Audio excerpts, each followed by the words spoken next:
que me acompañe a Salmo 91, versículo 1 y versículo 2. Salmo 91, versículo 1 y versículo 2. Es un versículo que seguramente ha oído. El Salmo 91 mucha gente lo imprime, lo tiene ahí en sus casas, se lo saben de memoria. Es un versículo precioso y hermoso. Pero esta prédica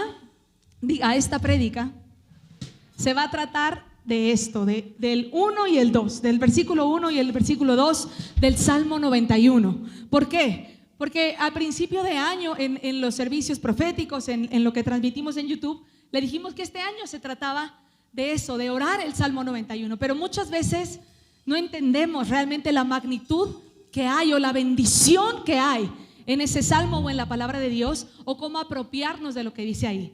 Porque no es solo repetirlo como un merolico de el que habita al abrigo del Altísimo. No, eso no, es entender lo que dice ahí y vivir lo que dice ahí. Así es que ahí está en las pantallas, acá está. Si lo puede leer conmigo: el que habita al abrigo del Altísimo morará bajo la sombra del Omnipotente. Diré yo a Jehová, esperanza mía y castillo mío, mi Dios en quien confiaré.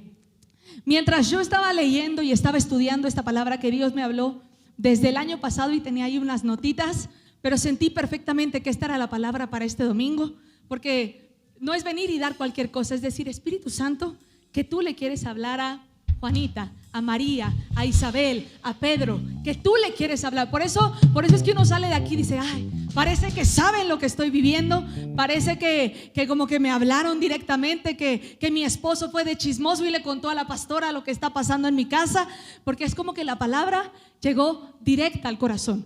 Entonces yo le dije: Espíritu Santo, ¿qué tú quieres hablar este domingo? Y era esto: que el que habita al abrigo del Altísimo va a morar bajo la sombra del Omnipotente. Y lo primero que el Señor me mostraba acerca de este versículo, y póngame mucha atención, y es que las personas que habitan en la presencia de Dios en el presente, y lo puede anotar así, tienen la certeza que en el futuro estarán en la protección de Dios. ¿Ok? Porque lo dice el que habita, está hablando en tiempo presente.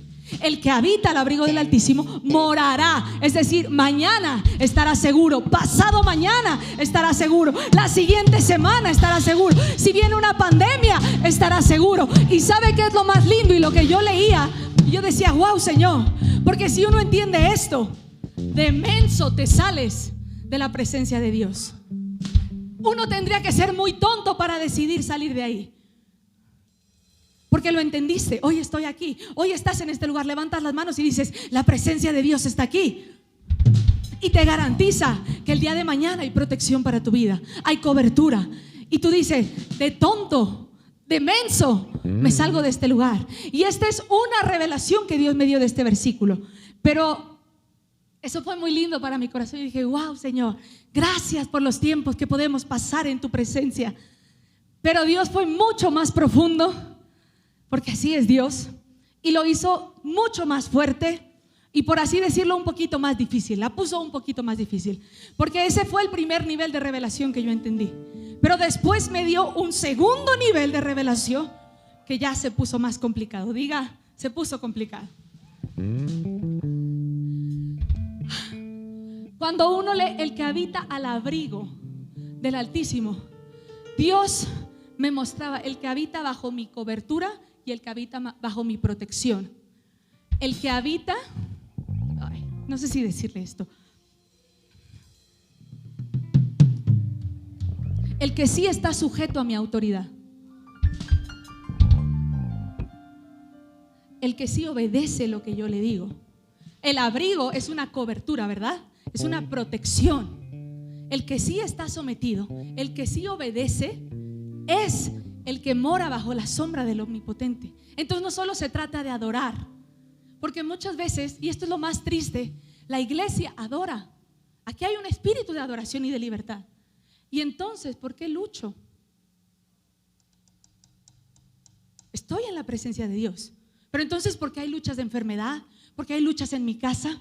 ¿Por qué hay luchas en mis finanzas? ¿No se lo ha preguntado? Porque si el versículo se quedara solo en la presencia, estaríamos viviendo una vida sin lucha. Pero lo interesante o lo relevante de este versículo es entender por qué ha habido una lucha en mi vida si dice que Dios me protege. Porque la protección solo viene para aquel que está sujeto a esa cobertura. Y si usted entiende esto hoy, yo le podría afirmar con sangre, con sudor, con fuego, con lo que usted quiera, que las luchas se acaban. Porque entonces el versículo se hace real. ¿Quiere ir más profundo? Mire, Génesis 3:7, pero pónganme la versión Dios habla hoy. Anótelo ahí, Génesis 3:7. Y mire lo que dice. Me gustaría que me pusieran Dios habla hoy, pero si no se puede, está bien y yo se lo levanto. Aquí está. Están Adán y Eva. Todos conocemos la historia de Adán y Eva.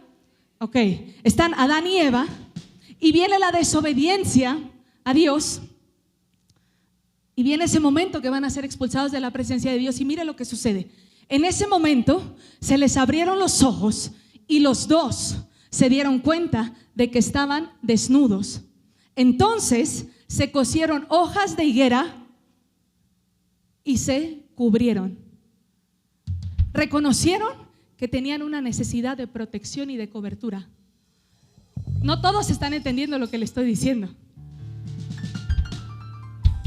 Piénselo con la ropa, porque los dos versículos lo hablan de esa manera, para que usted lo entienda de esta manera. El que habita al abrigo, el que tiene la protección, el que tiene la cobertura. Esa vestimenta puede significar provisión financiera, que en temporadas de frío, que usted no va a pasar frío, usted está protegido. Había una cobertura que ellos tenían, había una protección que ellos tenían, pero la desecharon, la despreciaron. ¿Y qué fue lo primero que sucedió en ellos cuando salieron de la presencia de Dios? ¿Qué fue lo primero que Dios les quitó? Su protección. ¿Está muy profundo o ya lo está como que agarrando? Levante la mano y diga, sí lo estoy agarrando, pastora. O levante la mano y diga, ya me perdí. Ok, ya me perdí. Ahí hay una mano que ya se perdió. Ahorita le explico. La lucha en la iglesia sucede cuando las personas decidieron salir de esa cobertura, de esa protección, de ese abrigo de Dios. Pero pastora, ¿cómo es que salieron? ¿Cómo es que Adán salió? Yo decía, Señor, pero para ese tiempo ni siquiera estaban los 10 mandamientos todavía escritos. Porque la gente dice, es que Adán pecó. Sí, pecó. Pero pecó ¿contra qué ley? Si no había una ley todavía. Entonces, el problema es que no sabemos lo que es el pecado. No tenemos un entendimiento básico de lo que es pecado. Ese es nuestro problema. Porque decimos, Señor, yo no estoy robando. Señor, yo no estoy engañando a mi mujer. Pero Señor, estoy obedeciendo tus mandamientos. ¿Por qué está la lucha? Porque no tenemos un entendimiento básico de lo que es pecado. Diga pecado. Primera de Juan 3:4, y con esto empiezo a desglosar como la definición de lo que es pecado. Anótelo ahí, porque esta palabra, toda palabra que se predica aquí es como que de vida o muerte, ¿verdad? Y puede transformar nuestras vidas. Primera de Juan 3:4, entendimiento básico de lo que es pecado. Recuerde, y Adán todavía no había mandamientos, entonces el pecado no tiene que ver solamente con los mandamientos. Amén. Primera de Juan 3:4 dice, todo aquel que comete pecado infringe también la ley, pues el pecado es infracción de la ley. Y entonces aquí ya aparece la palabra ley. Pero si usted va a la etimología de ese versículo, infracción de la ley significa o viene de la palabra anomia. Diga conmigo anomia. Pero no así como anomia. Ok, ¿y qué significa anomia? Y usted lo puede buscar. Es una palabra griega que significa, número 1, estar sin ley debido a la ignorancia. Número 2, conocer la ley pero rechazarla. Y número 3, y aquí es donde me quiero quedar y es lo más interesante de esta prédica. ¿Está listo?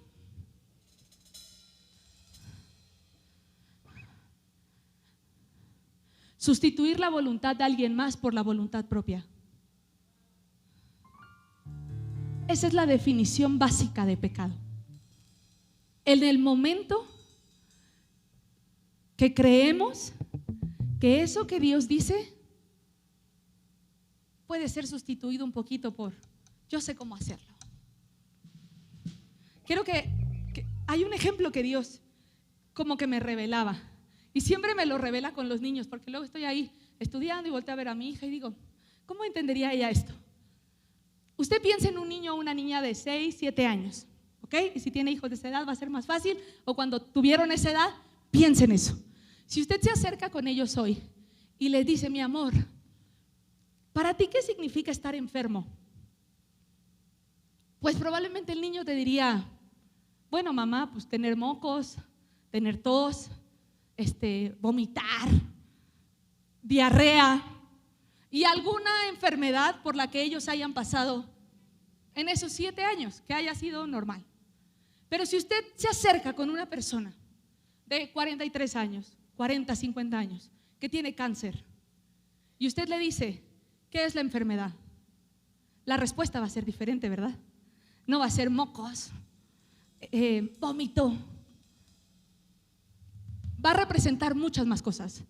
Va a representar miedo a la muerte, sentir la muerte cerca, perder recursos, ver a tu familia lastimarse y sufrir junto contigo. Va a representar sufrimiento, va a representar muchas otras cosas. ¿Por qué le estoy dando este ejemplo? ¿O por qué como que ya usted se puso así como que? No.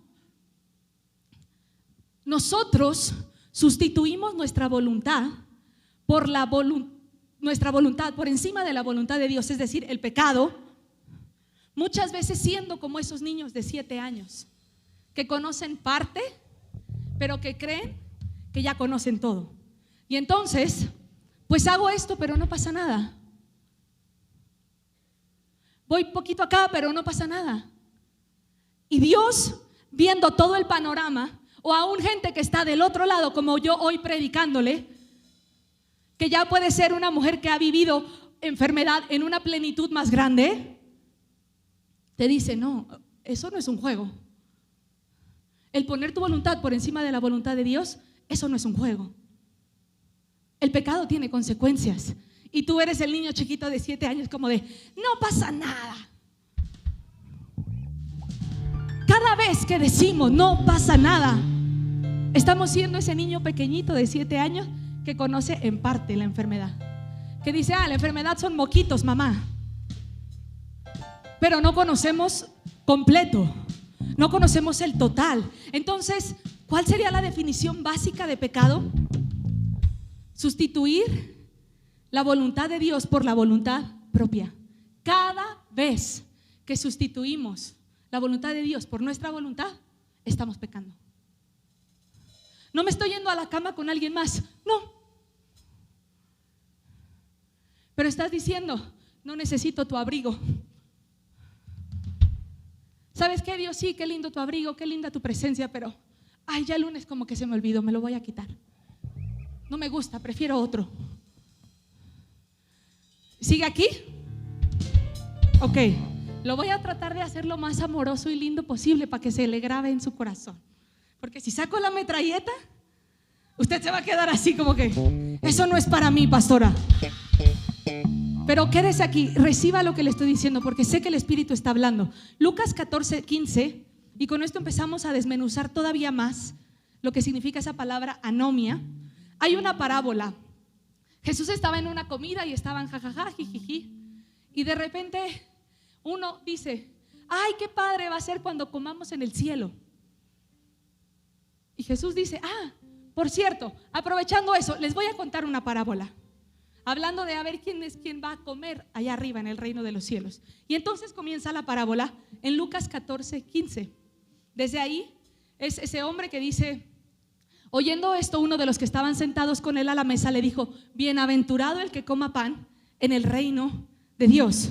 Y si podemos ir más abajo al 16 y al 17. Entonces Jesús le dijo, y aquí comienza la parábola, un hombre hizo una gran cena. Léalo conmigo, 1, 2, 3. Entonces Jesús le dijo, fuerte, y a la hora de la cena envió a su siervo a decir a los convidados, venid, que ya está todo preparado. Ahí empieza la parábola. El Señor que preparó la cena es el Padre. Y el siervo que va y les dice, vengan que ya está todo preparado, es Jesús. Diga Jesús. Cuando dice la palabra convidó o convidado, significa invitó. En otras traducciones dice que el Señor, el dueño de la casa, invitó a otras personas a la cena. Y entonces le dijo al siervo, ve y diles que ya está todo preparado. Quien traiga Biblia física ya va a entender por dónde voy, porque puede leer un poquito más abajo. Quien se va a esperar a las pantallas, se va a esperar a que se lo diga. Pero de repente, y aquí está la parábola, vienen unas respuestas. Llega el siervo y te dice, oye, dice el patrón que estás invitado a esa cena en el castillo, en el palacio. Ven, ya está todo listo, no traigas nada. Oye, pero que no traigas nada, ven, ya está todo listo. ¿Y qué creen que la gente contestaba? Ouch. Bueno, qué padre, muchas gracias por la invitación. Mira, tengo otra comida hoy, entonces voy a ir primero a mi comida con mis amigos. Cuando acabe, ya veo si puedo llegar un poquito tarde, y si no, pues discúlpame con el jefe y no voy a poder ir. A ver si ahí le suena y le empieza como que a caer. Otro le dijo, wow, qué lindo que me invites, muchas gracias, pero ¿qué crees? Tengo un viaje y está todo pagado ya para el viaje. Me voy a ir a Las Vegas y me van a dar todo ese dinero para yo gastar y apostar y vivir la vida. Entonces, discúlpame, ya será en otra ocasión. ¿Usted cree que va a haber otra ocasión? Y otro, porque hay unos todavía más descarados. Híjole, me vas a tener que perdonar. Voy a ir con mi secretaria a Hawái, pero no le digas a mi esposa, porque ella no sabe. Ella cree que yo voy a un viaje de negocios. Y usted dice como, ay, pastora, claro que no. Bueno, vamos a leer lo que dice, pero eso le estoy poniendo ejemplos en un lenguaje más contemporáneo. O por no decir, le estoy poniendo ejemplos que yo veo aquí en la iglesia. Tengo otra comida, pero llego un poquito tarde. Pero sí llego, pastora, cuente conmigo. Sí llego. Ok, Lucas 14, vamos al 18. Aquí está la primera persona. Lucas 14, 18. El primero dice, el 18, ok. Y todos a una comenzaron a excusarse. El primero dijo, he comprado una hacienda y necesito ir a verla. Te ruego que me excuses. Pastora, ¿está mal comprar una hacienda? Dígame. No. ¿Está mal comprar una casa en Acapulco? ¿Está mal comprar una casa aquí? ¿Tener una finca? ¿Está mal? No. ¿Cuál fue el problema ahí? Poner las propiedades primero. Poner las posesiones primero. Y no se haga como que Dios le está hablando al de al lado, porque muchas veces eso nos pasa a nosotros. Siga, el que sigue, el 19. Otro dijo, compré 5 yuntas de bueyes y voy a probarlos. Te ruego que me excuses. ¿Está mal comprar bueyes? ¿Está mal hacer negocio? ¿Está mal ganar dinero? No. ¿Pero cuál fue el problema? ¿O por qué eso sería pecado? Porque puso sus negocios antes que Dios. Y también, no se haga como que alguien más le está hablando, por no decir que la Virgen le habla. O a lo mejor sí le habla ahí un demonio por ahí. No está mal hacer negocio. El problema es cuando ponemos los negocios antes que Dios. Y ojo, porque la gente, no, para mí Dios es primero. Sí. Y cuando está esa invitación a venir a servir, a estar acá temprano, a hacer las cosas como Dios te pide que las hagas. No eres ese que, es que tengo trabajo. Nada más termino de mandar estos correos y entonces sí, ya llego. El que sigue, el 20, y otro dijo, ay Dios mío, acabo de casarme, no puedo ir. Para mí, este es el peor. Porque este es como Adán. ¿Sabe por qué? Porque prefirió agradar a Eva que agradar a Dios.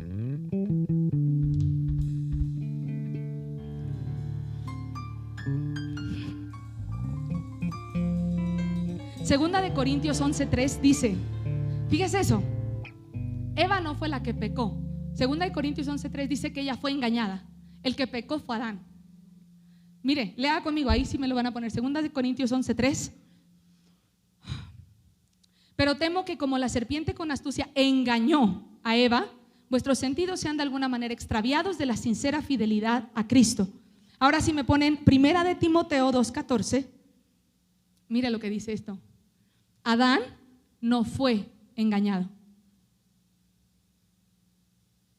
sino que la mujer, siendo engañada, incurrió en transgresión. Y luego, si vamos a Romanos 5:19, dice, porque así como por la desobediencia de uno, los muchos fueron constituidos pecadores. Entonces el que pecó fue Adán. Pastora, ¿por qué pecó? Porque la prefirió a ella.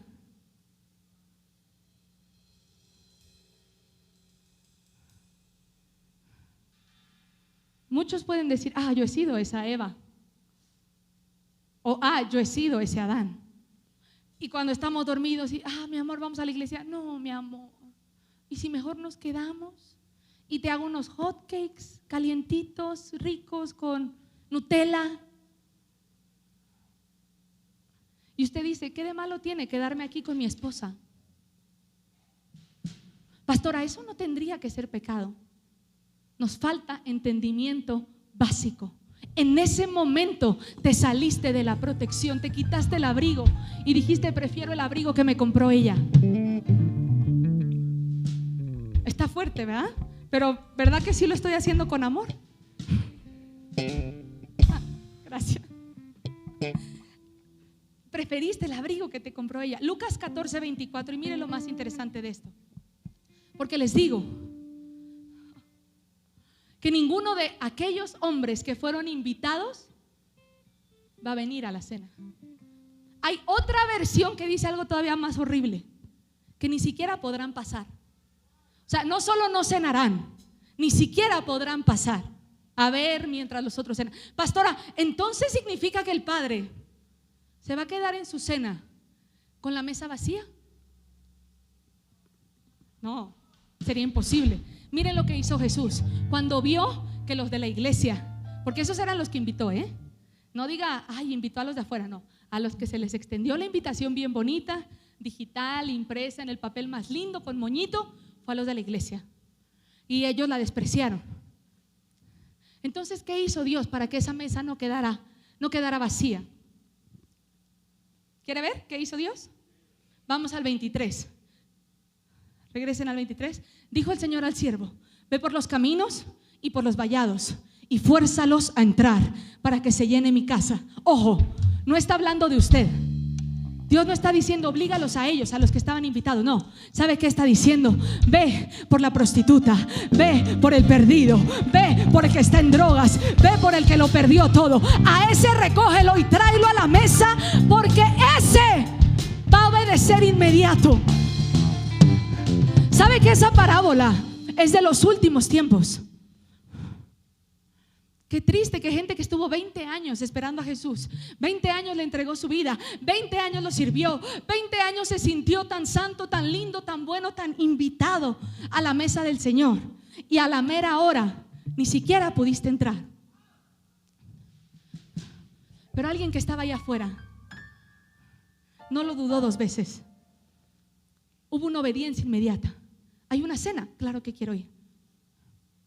Wow, la invitación es para mí, porque ellos siempre me dijeron que ellos eran los santos, los escogidos, los intocables, los bondadosos.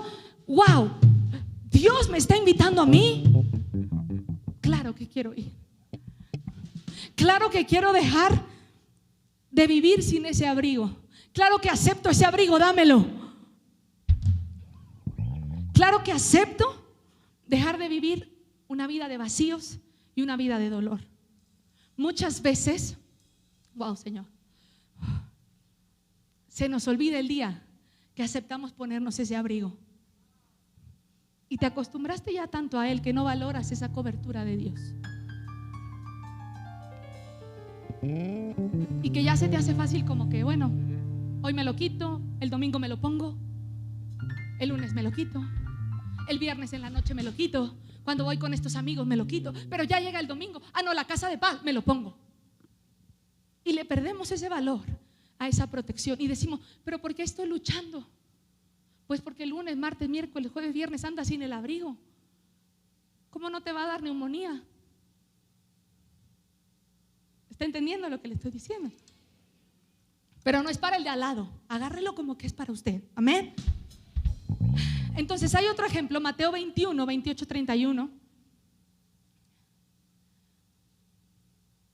Hay otro ejemplo que habla de esto. Y vaya conmigo rapidito ahí. Pero ¿qué os parece? Ay Dios, este está más fuerte todavía. ¿Está listo? Mira, ahí sí me lo pusieron completito. A ver, vamos a ver ahí. Pero ¿qué les parece? Un hombre tenía 2 hijos. Diga hijos, porque esto es muy importante. Y acercándose al primero le dijo: hijo, ve hoy a trabajar en mi viña. Y respondiendo le dijo: no quiero. Pero después arrepentido sí fue. Y acercándose al otro le dijo de la misma manera. Y respondiendo le dijo: sí, señor, voy. Pero no fue. ¿Cuál de los 2 hizo la voluntad del Padre? Dígalo, lo que usted piensa. ¿El primero? ¿El segundo? ¿Ninguno? No lo oigo. Ese es el problema de la iglesia. Ninguno. La obediencia tardía no es obediencia. La obediencia sin amar la obediencia no es obediencia. La obediencia, le digo algo, no es cuando es el acto. La obediencia empieza en el corazón.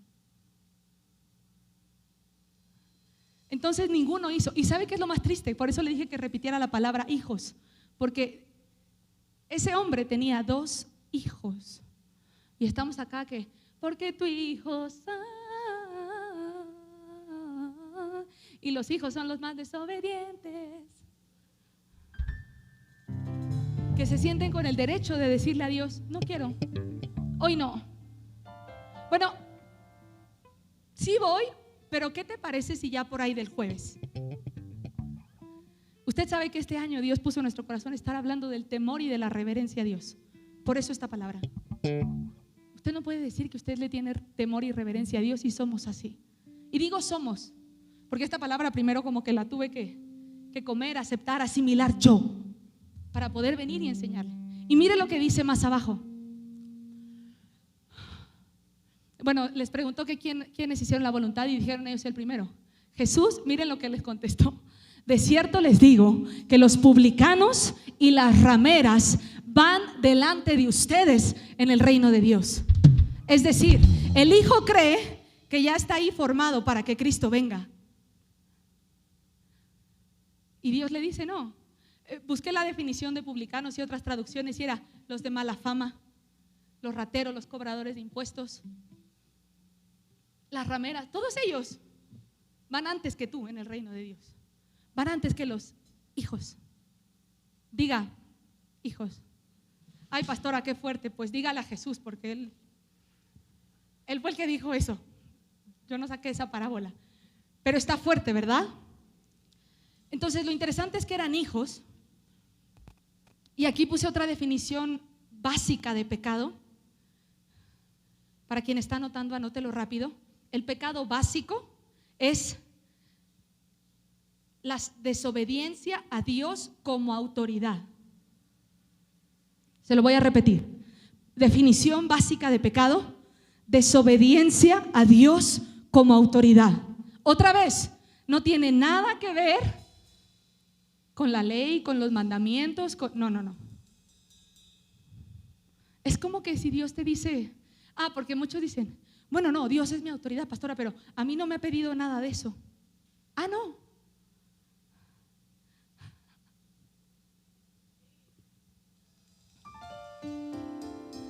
Y cuando Dios te ha dicho, ora, al ratito, porque nadie puede decir, no, a mí Dios no me habla. No, Dios le habla a través de mi vida. Dios te habla a través del pastor. Dios te habla cuando te dice nos vemos a tal hora. Cuando te dice no te gustaría servir. Dios te está hablando. Y tú, oh, o sea, sí, pero ¿qué tal así? Pecado.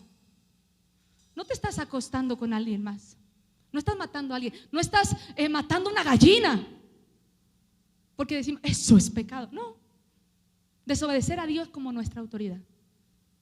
Decir mi voluntad por encima de la tuya. Pastora, pero entonces ¿qué? Con las personas que sí roban, que sí matan, que sí adulteran. ¿Qué con los que fornican? Ok, ya entendí que esto es pecado, pero ¿qué con ellos? No, ellos también están en pecado, porque la definición básica aplica también para esto. Es desobedecer la autoridad de Dios, que la autoridad de Dios también es su palabra. Pero esta mañana yo quería enseñarle no solo la desobediencia a su palabra, sino también esta otra parte que ahora decimos, cuando el versículo dice que todos somos pecadores, de verdad que todos somos pecadores. ¿Sigue aquí o ya se perdió? Ok, Gálatas 6:7. No os engañéis. Léalo conmigo para que le caiga a usted también. No os engañéis, pero léalo como que no está bostezando. Unos con el bostezo así en la boca lo están leyendo fuerte. No os engañéis, Dios no puede ser burlado, pues todo lo que el hombre sembrare, eso también segará.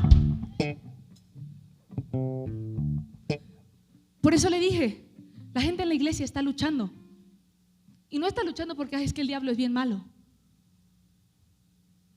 Está luchando porque el que siembra pecado cosecha maldición. El que siembra iniquidad cosecha esas luchas. Por eso es la importancia y la urgencia de que usted entienda esto para el último tiempo. Sí, el temor de Dios, pero ya estuvo de que estés luchando, ¿no? Ya es tiempo de que salgas de ese lugar.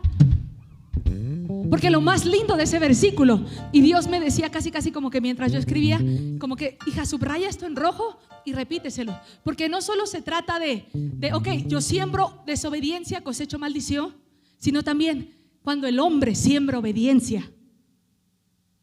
Cuando el hombre siembra obediencia, cosecha bendición. Y mucha gente hoy puede tener un testimonio en su mano, y si tú haces memoria de qué hiciste ese día, te vas a dar cuenta que ese milagro no vino solito. Tuviste que hacer un acto de obediencia para entonces poder cosechar la bendición. ¿No me cree? La gente que diezma, tuviste que hacer un acto de obediencia, y todo lo que el hombre sembrare, eso también segará. Actos de obediencia, pero ayunaste, pero Dios te dijo ve y ora, porque no solo es al que Dios le dijo ve y ora y no oró.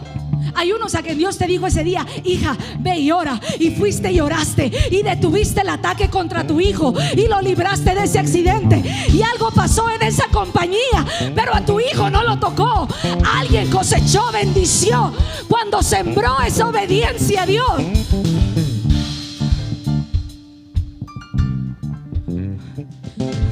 Diga, todo acto de obediencia a Dios tiene recompensa. Yo dije todo. Así como estos ojos han visto que el pecado destruye, así como estos ojos han visto que los actos de desobediencia acarrean maldición. Y usted dice, no está pasando nada en mi vida. Tarde que temprano llega. Y la bendición, porque tú has dicho a lo mejor, pastora, yo estoy obedeciendo. Bueno, déjame decirte, tarde que temprano está llegando el rompimiento, tarde que temprano está llegando la bendición, porque ahí dice todo lo que el hombre sembrare, todos tus ayunos, todas tus semillas, todo tu sacrificio, toda esa obediencia, todas esas veces que has huido del pecado, has huido de la tentación, le has dicho que no a esa droga, le has dicho que no a esa invitación a tomar, a esa invitación a regresar al pasado. Dios te dice, tus actos de obediencia traen bendición, traen respuesta, traen rompimiento. Sí, Señor, sobre tu vida. Alguien tiene que creerlo, alguien tiene que recibirlo, alguien tiene que levantar su mano y decir, Señor, ayúdame a obedecerte más y más. Vamos, no lo escucho. Alguien tiene que decir, Señor, ayúdame a obedecerte. Oh Señor, yo quiero obedecerte. es como que viene una necesidad de obedecer. Y algo más lindo, porque no obedecemos a la fuerza. A lo mejor el de 7 años, tú le dices no hagas eso en cuanto a la enfermedad, y no, hijo, eso no es la enfermedad, y lo va a entender como que bueno, mi mamá dice que esto no es. Pero en base a las experiencias, en base al conocimiento revelado, uno comienza a amar la obediencia. Uno comienza a amar el tener ese abrigo puesto y decir que nunca se vaya de mi vida. Uno comienza a ver lo que viene sobre la tierra y dices, Señor, que esto nunca se quite de mí. Uno comienza a hacerse uno con esto. Mateo 7:21. No todo el que me llama Señor, Señor entrará en el reino del cielo.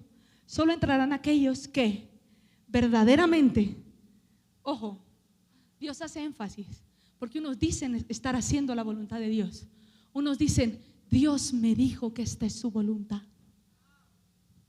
Dice, los que verdaderamente hacen la voluntad de mi Padre que está en el cielo. No solo es haber confesado a Jesús. Acá hay otro candado. Hacer su voluntad. Hacer el llamado. Hacer el propósito. Y el llamado no solo algo lejano. Todos los días, escuche esto, todos los días Dios te está llamando a algo.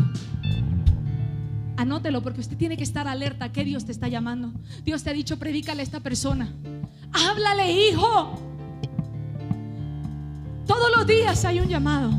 Y solo aquellos que verdaderamente hacen la voluntad del Padre son aquellos que entran al cielo.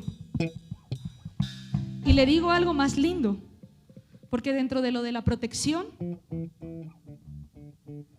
cuando dice entrarán al reino de los cielos, entrará en el reino de los cielos. El Señor también me decía, tú siempre dices y le dices a la gente que no tiene que esperar a morirse para entrar al reino de los cielos. Usted ha oído eso, ¿verdad? Usted ha oído que mientras usted esté en la tierra, usted puede vivir un cielo en la tierra.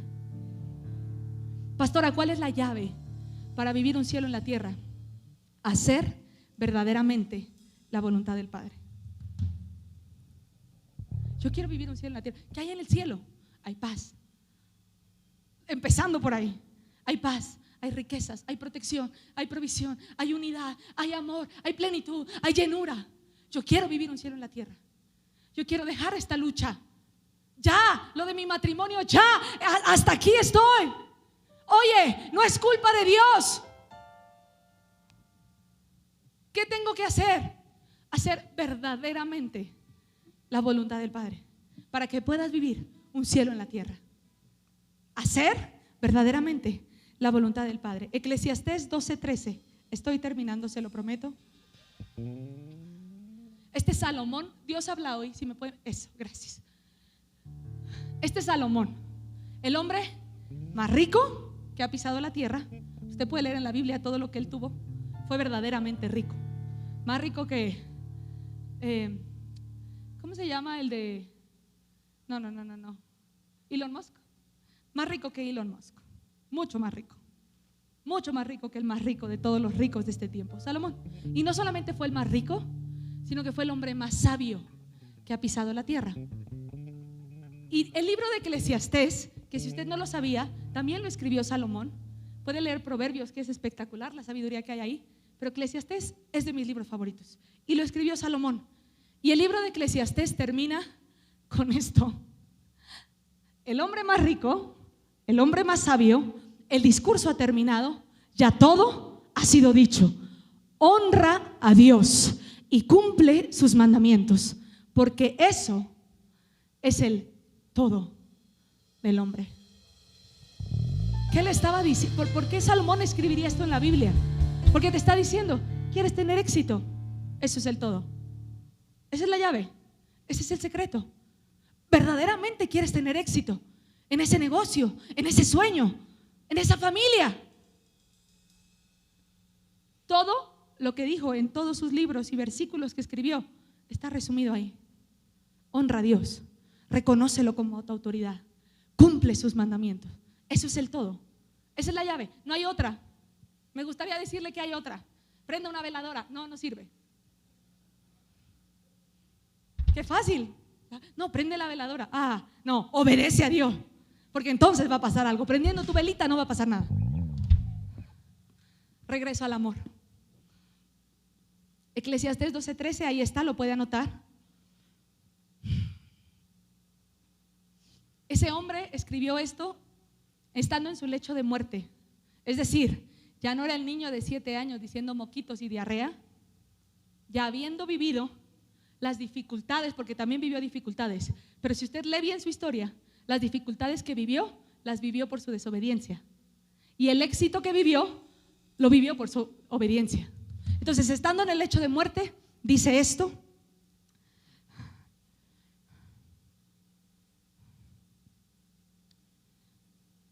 Y siento que con esto dice algo, como que con esto como que me dijo algo a mí. Satanás hace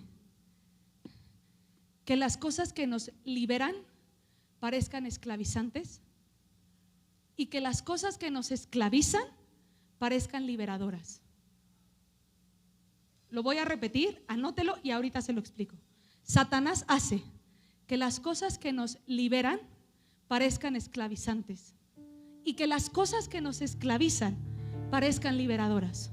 Piensa en una droga. Eso trae esclavitud, pero Satanás te hace creer que eso te libera de ese dolor, de esa situación. Piensa en la iglesia. La iglesia nos libera, pero Satanás te dice: ay, es que es mucho compromiso, es muy esclavizante, es muy demandante. Oye, pero es lo que me libera. Y me has hecho creer toda mi vida que aquello a lo que quieres que yo esté atada es lo liberador. La enfermedad, esclavizante.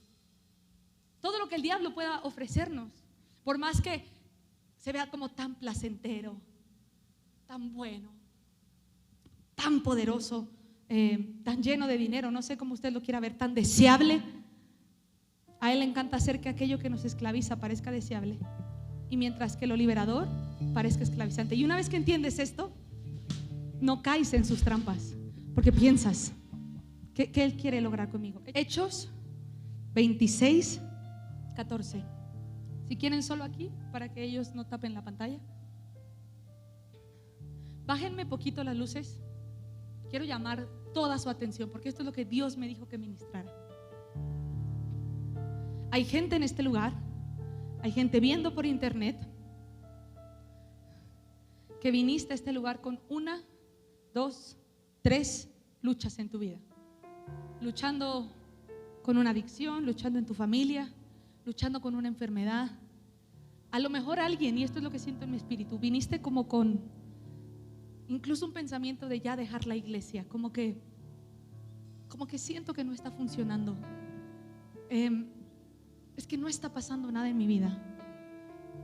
Y hoy tal vez te estás dando cuenta que no se trata de Dios, o que aún ni siquiera se trata del diablo.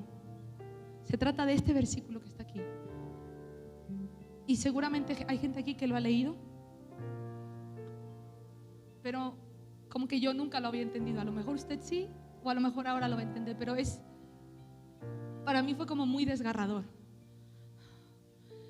Y habiendo caído todos nosotros en tierra, este Saulo, antes de ser Pablo, y dice: y habiendo caído todos nosotros en tierra, oí una voz que me hablaba y decía en lengua hebrea: Saulo, Saulo, ¿por qué me persigues? Dura cosa te es dar coces contra el aguijón. Míreme tantito. El aguijón no es algo como de las abejas y esas cosas. En ese tiempo el aguijón era un palo largo de madera, muy largo, que en la punta tenía un clavo muy filoso y muy grande, con el cual picaban a los bueyes para que pudieran arar la tierra. El pico incluso se los podían meter como entre la nariz. Los picaban para que avanzaran y fueran arando la tierra. Dar coces al aguijón significa como jalarse, patear o intentar deshacerse del aguijón que te está llevando a arar la tierra. ¿Qué me decía el Señor y por qué me dijo que ministrara con esto? Dios me dijo: